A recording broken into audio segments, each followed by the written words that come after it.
Your ADCs are going to be bad sometimes, like excruciatingly bad. Many of you would probably argue that your AD is bad almost every game, and look, that might be partially true. However, challenger supports have to hit challengers somehow, even through all of the bad.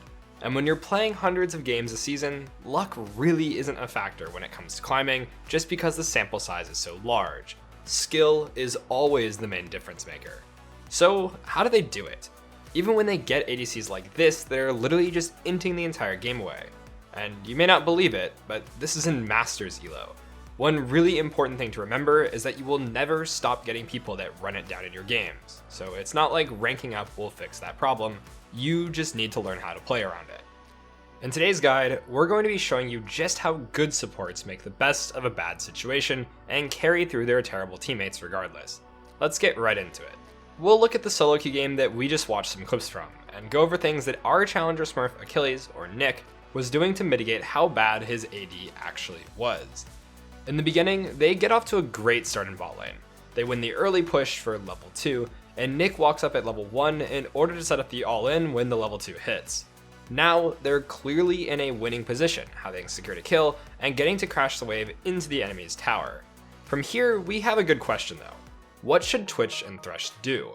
Stay to hit plates, look to go get vision and river, reset, or none of the above?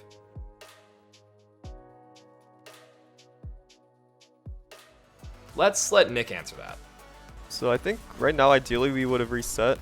Resetting here makes a ton of sense. Because Twitch just got gold from a kill, and even though Nautilus died, he's actually going to come back with item advantage unless we reset and buy items ourselves. Nick wanted to recall, but because Twitch is going to stay, he needs to change his own play and make a technically incorrect play to prevent his teammate from inting.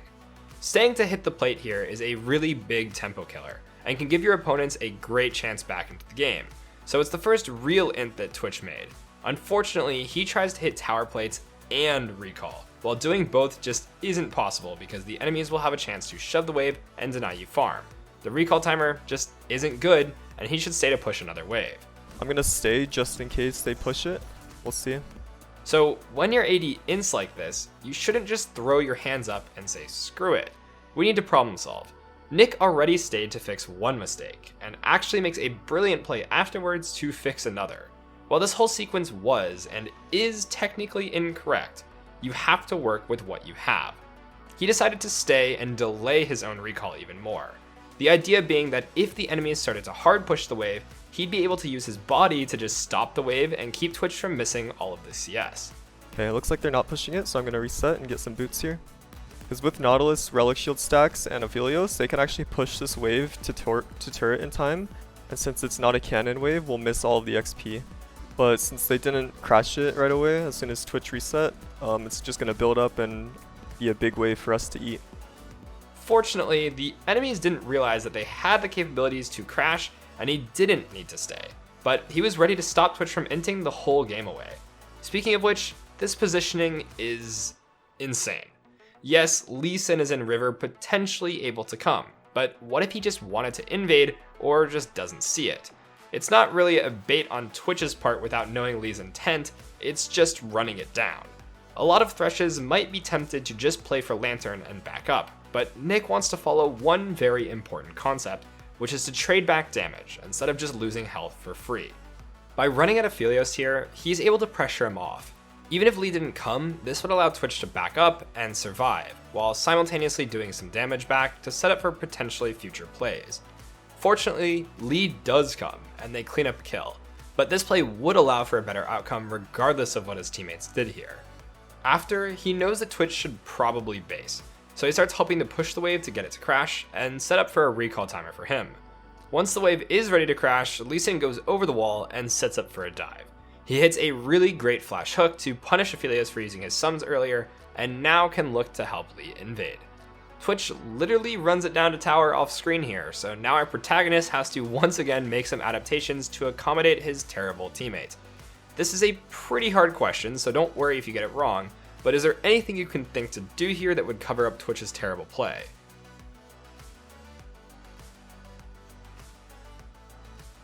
Purposely freezing the next incoming wave is a really great idea. Because the current wave is already basically dead, and ours crashes to their tower, this will let us get the best of both worlds. Collecting gold that Twitch won't be getting, and also still giving us a wave that is slow pushing back to us, which will set Twitch up to receive more farm than he should here due to his extra long artificially extended recall. Unfortunately, even though Nick puts in all of the effort to stop Twitch from inting, he still finds plenty of ways to just throw the lead that he was given. Time after time, he just somehow finds a way to troll an extremely easy to play situation. Okay, Twitch could have just kept running, and he's also trolling. Like, the wave is coming into him here. There's no reason for him to walk up and get hooked there. While you really want to find ways to just straight up prevent your team from inting like we showed earlier, sometimes it's just not going to happen, and that's where you need to adapt once again.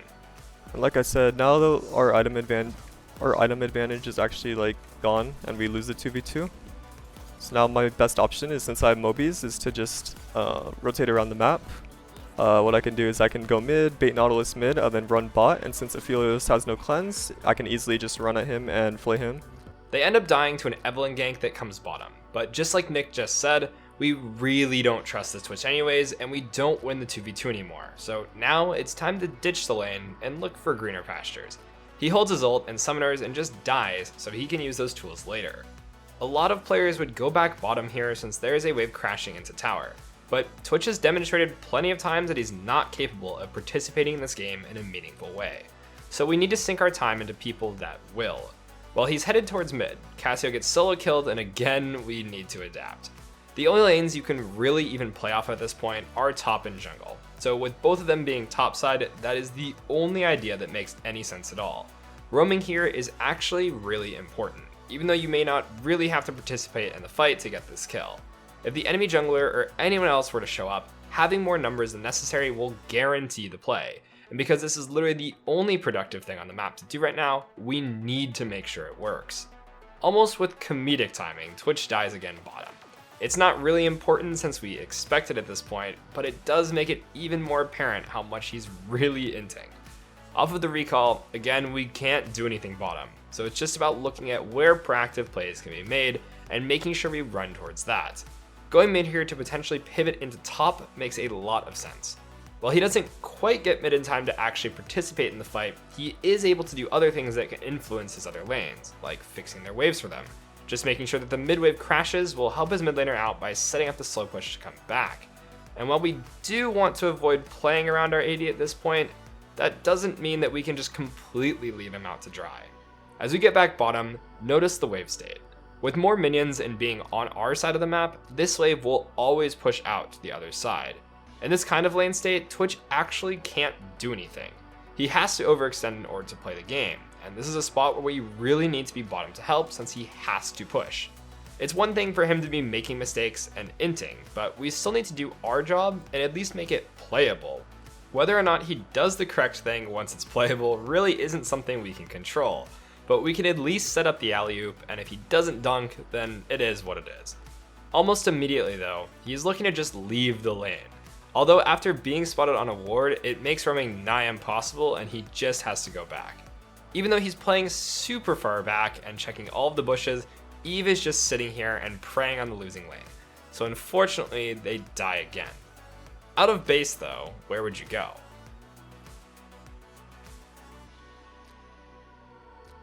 Mid should have been a freebie here. Again, we just want to look at who we can play around, and all other three members of the team are on top side.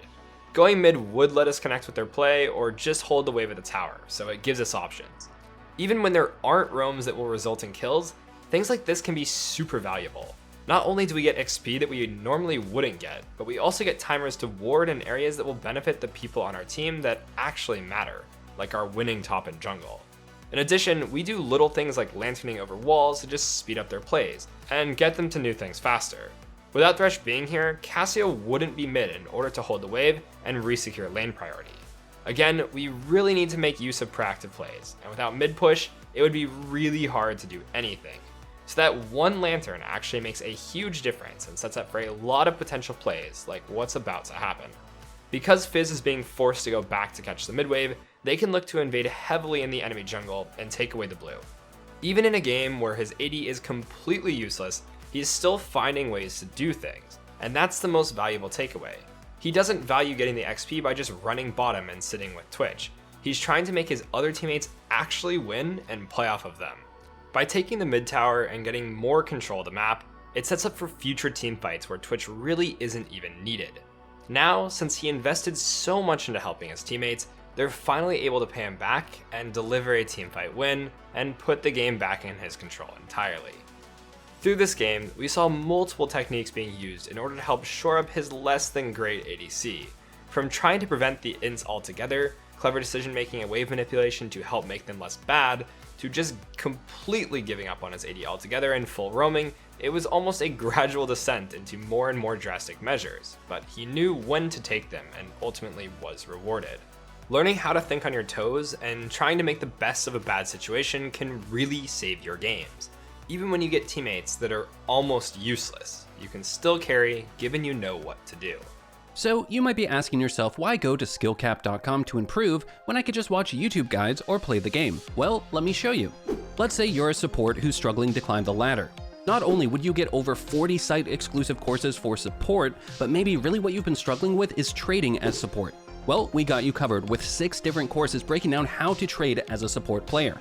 Not only do we have the largest catalog of guides for League of Legends in the entire world with over 1,500 videos to watch, but these are then curated by the top coaches and players into courses on every skill and topic you need to master in order to truly improve and climb the ladder.